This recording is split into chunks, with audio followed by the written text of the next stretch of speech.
Adam Henson's wife, Charlie, has shared her experience of being diagnosed with pancreatic cancer, describing it as being hit with a sledgehammer. She first noticed symptoms over Christmas 2020 when she had a bad tummy, but despite changing her diet, her condition didn't improve. Charlie eventually saw a GP in February 2021. In his new book, Adam reveals that Charlie had to wait 3 weeks for an appointment and thought her symptoms would have cleared up by then, but they hadn't.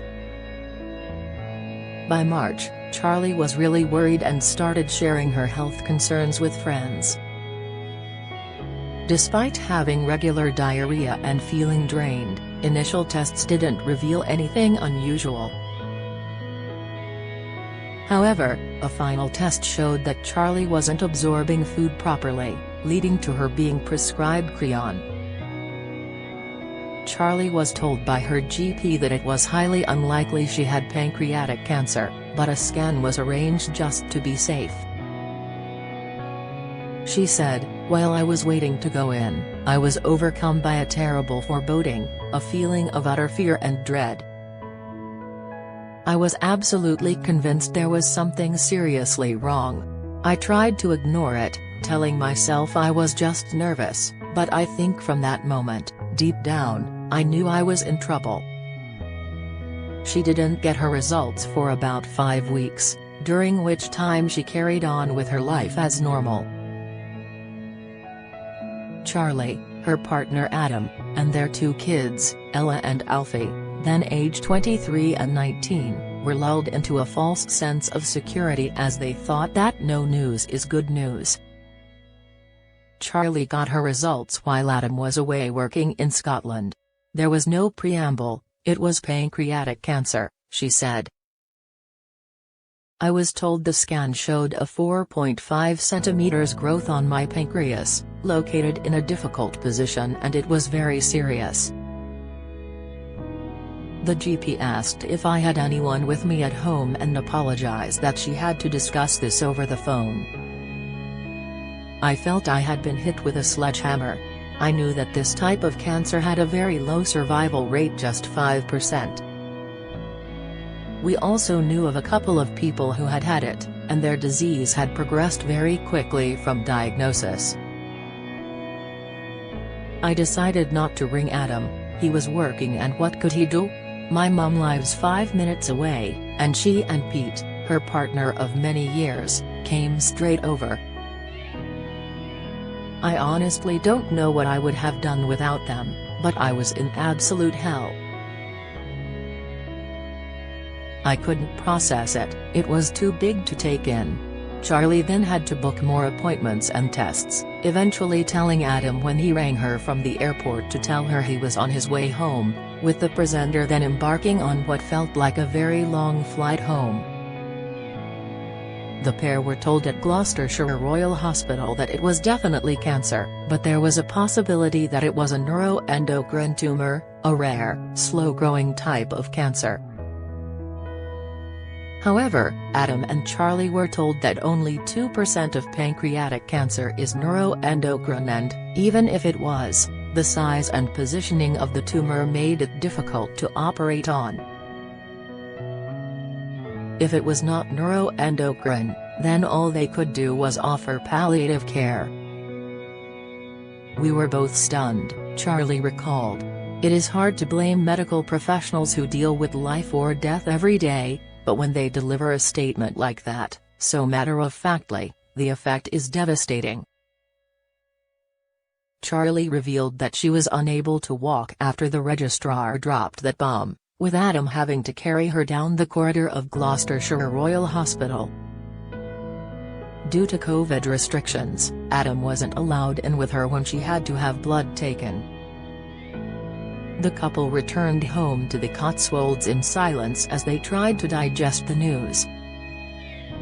Then Charlie asked Adam something very important, he recalled. "I told Adam I wanted to get married," Charlie said. "We had been together for many years and had never felt we needed to marry. For me, having children with Adam was our commitment to each other." A wedding had never been important. Now, suddenly, it was the most important thing in the world. It's ridiculous, but I really wanted everyone to know how much I love Adam. Most importantly, I wanted him to know. It was suddenly such a big thing. Adam was still trying to process what they had just heard at the hospital. His first thought was how they would manage to organize a wedding on top of everything else. But Charlie's mum and sisters took care of the ceremony, booking the first available date at Stroud Registry Office, September 9th. Adam, her husband, shared how he completely broke down when he explained to his business partner, Duncan Andrews, why he needed time off work. He had been trying to stay strong for Charlie, but speaking about it made him realize the enormity of the situation. After a scan and biopsy, Charlie was told her cancer was stage 1. Despite being in a tricky spot, the doctor was confident he could operate. He was cautious, but optimistic, Charlie recalled. Charlie chose to delay her operation by a week as the doctor said it wouldn't make much difference. This allowed them to have the most wonderful day. Adam remembered their wedding day fondly. Charlie wore an ivory dress and looked beautiful. When I saw her walking in on the arm of her mum, I had to struggle to hold it together. Everyone knew that she was going into hospital the next day and it was very emotional. But we also tried very hard not to think of what was hanging over us. The next day, they said their tearful goodbyes as Charlie went in for her Whipple procedure. Adam felt helpless watching her walk into the hospital alone due to restrictions. The operation involved removing parts of the pancreas, gallbladder and duodenum. Adam was told that if anything went wrong during Charlie's operation, he would be called to the hospital immediately. So, when he got a call at 4:30 p.m. saying it had gone well and his wife was stable and in recovery, he was relieved. Adam shared, for the 3 days that Charlie was in intensive care, no one was allowed to visit. It was a shock when I first saw her because she had drains and drips and tubes coming out from all over her, and she looked very poorly. The most uncomfortable tube went through her nose and down her throat, draining bile from her stomach. This stayed in for 3 days, despite her begging them to remove it. When Charlie returned to their Cotswolds farmhouse, their dogs were thrilled to see her again. Adam was worried they'd knock out her drain. In the end, rules were broken, and Minnie the dachshund was allowed upstairs to lie on her bed. He said, adding that animals are so important to Charlie. 2 weeks after coming home, Charlie could walk half a mile, which made her feel in control again. I remember going out one day when it was raining heavily, and it was like the most life-affirming thing I have ever done, she remembered. I didn't care about getting soaking wet. I was alive. Charlie's recovery is ongoing, and she has to take Creon with every meal, along with blood thinners and supplements. The family lives in anticipation of her 6-monthly scan to the next. Charlie admitted that getting a scan is terrifying, and she starts feeling anxious a couple of months before. Adam shared, the whole experience was brutal. Watching her suffer was heartbreaking. But since then, we have made a point of doing lots of things together. Travel is something we both love and we've tried to fit in as much as possible, to Japan and elsewhere.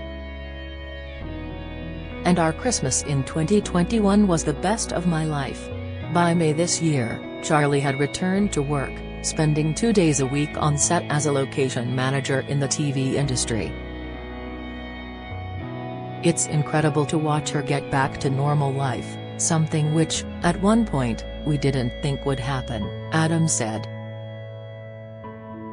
"I sometimes get annoyed with Charlie for worrying about small things, but she's quick to point out that life has to go on and we can't always be defined by what she's been through. Our experience means we both want to make the absolute most of life, say yes to things and make time for what's important." This is an abridged extract from Christmas on the Farm, Wintry Tales from a Life Spent Working with Animals, by Adam Henson, which will be available from Thursday, £22 Sphere. An AI tool was used to add an extra layer to the editing process for this story. You can report any errors to web homepage at mirror.co.uk.